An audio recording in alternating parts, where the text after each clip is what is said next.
Shri Ram Janaki inter college के principal doctor Sarvesh Singh ने media से बातचीत करते हुए हाई स्कूल और इंटरमीडिएट की परीक्षा परिणाम के बारे में जानकारी दी। साथ ही उन्होंने बताया कि हमारे विद्यालय में नए सत्र के लिए प्रवेश प्रक्रिया जारी है।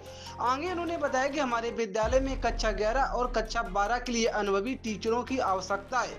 इच्छुक उम्मीदवार जल्द ही हमारे विद्यालय के कार्यालय में संपर्क करें। हमारे विद्यालय का हाई स्कूल और इंटरमीडिएट का परीक्षा परिणाम पिछले वर्ष की तुलना में थोड़ा सा कम रहा है।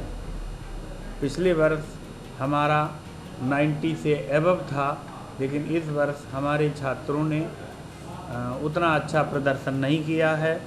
इस वर्ष का परीक्षा परिणाम हाईएस्ट जो हमारे विद्यालय का है वो 83.8% सौरभ शुक्ला हैं, उनका है। नंबर 2 पे विनायक शर्मा हैं, 83% हैं। इस तरह से एबव 75 करीब हमारे यहाँ 10 से 12 बच्चे हैं जो कक्षा 12 में उनका परीक्षा परिणाम रहा है। इसी प्रकार से कक्षा 10 में 89.33 हाईएस्ट है चेतना, और सेकंड नंबर पर है राशि शर्मा, 89.33 चेतना है, राशि शर्मा है 89.16। इसी क्रम में 81 तक हमारे विद्यालय के 11 बच्चे हैं। तो परीक्षा परिणाम पिछले वर्ष की तुलना में थोड़ा सा रैंकिंग कम रही, लेकिन ओवरऑल परीक्षा परिणाम अच्छा रहा, संतोषजनक रहा।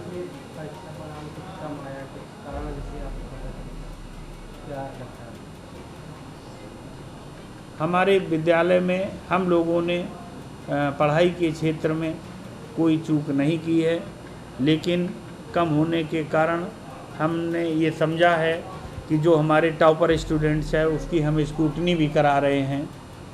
पेरेंट्स ने ये कहा कि हमारे बच्चे ने अच्छा किया है, लेकिन परीक्षा परिणाम अपेक्षा के अनुरूप कम रहा है। इतनी कम की उम्मीद नहीं थी, इसलिए हम उसको स्क्रूटनी में ले जा रहे हैं और इसके बाद उसका तय होगा। तो ये जो नया सत्र शुरू हुआ है, एडमिशन के बारे में बात करें तो क्या किस तरीके से? नए सत्र में हमारे यहाँ मानक के अनुसार प्रवेश हो रहे हैं। कक्षा 9 में हमारे यहाँ प्रवेश लगभग फुल हो चुके हैं। 80% हमारे यहाँ प्रवेश हो चुके हैं, कंप्लीट कर चुके हैं। 20% बचे हुए हैं, वो इसी 10-15 दिन में, हफ्ते दिन भर में पूरी कर लिए जाएंगे। 20 मई तक 9th हमारा फुल हो जाएगा। इसी प्रकार से कक्षा 6 और कक्षा 1 है। कक्षा 1 में प्रवेश बहुत ही कम है अब की बार। उसका मूल कारण है सरकार द्वारा नियमों में बहुत सख्ती कर देना।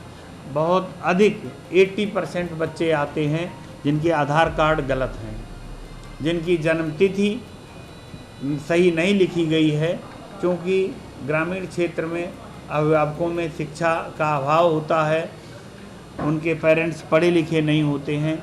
जो भी एनजीओज वालों ने आधार कार्ड बनाए वो अनुमान लगा करके आधार कार्ड में डेट ऑफ बर्थ लिख दी, जिससे कि उनके नामों में एक तो भिन्नता होना और आधार जन्मतिथि में करेक्शन होना, दो बहुत बड़े कारण हैं, जिससे हमारे अभिभावक परेशान बहुत हैं, जिसके कारण वो हमारे विद्यालय में प्रवेश नहीं ले पा रहे हैं। और शुरुआत से ही आधार कार्ड को सुधरवान करेक्शन में लग जाते हैं।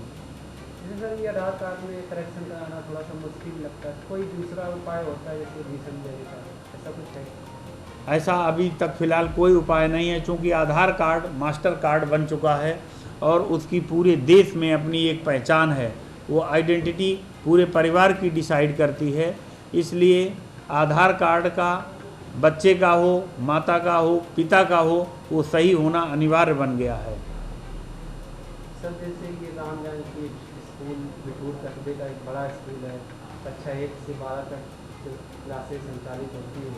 जैसे टीचरों की बात करी जाए तो किस प्रकार से कमी है या? टीचरों की वर्तमान सत्र में हम लोग कमी महसूस कर रहे हैं, क्योंकि हमारे यहाँ जीव विज्ञान की मान्यता पहले नहीं थी।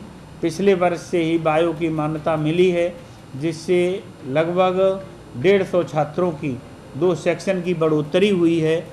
उन अनुभागों को पूर्ण करने के लिए विधिवत शिक्षण कार्य चले, इसलिए हमें शिक्षकों की आवश्यकता है, जिसमें मैंने एक सप्ताह पूर्व और विज्ञापन भी मैं लगातार निकाल रहा हूँ कि हमारे पास प्रवक्ताओं की आवश्यकता है। अंग्रेजी, भौतिक विज्ञान, रसायन विज्ञान, जीव विज्ञान, इन 5 प्रवक्ताओं की बहुत बड़ी आवश्यकता है। जो भी अभ्यर्थी हमारे विद्यालय में पढ़ाना चाहते हैं वे हमारे विद्यालय में कार्यालय अवधि में आकर के 17 मई तक अपना एप्लीकेशन कार्यालय में जमा कर सकते हैं और इसी के साथ उनकी मास्टर डिग्री कंप्लीट हो और वेतन हमारे विद्यालय में योग्यता और अनुभव के आधार पर दिया जाता है। मास्टर डिग्री सर जैसे बात की जाए MSc है या बीएड वगैरह जैसे बीएड अनिवार्य अर्हता है, लेकिन अगर कैंडिडेट बीएड है तो बहुत अच्छा है, लेकिन अगर नहीं है और टीचर का पढ़ाने का अनुभव अच्छा है, टीचर की योग्यता अच्छा है, तो उसे भी हम लोग कंसीडर करते हैं।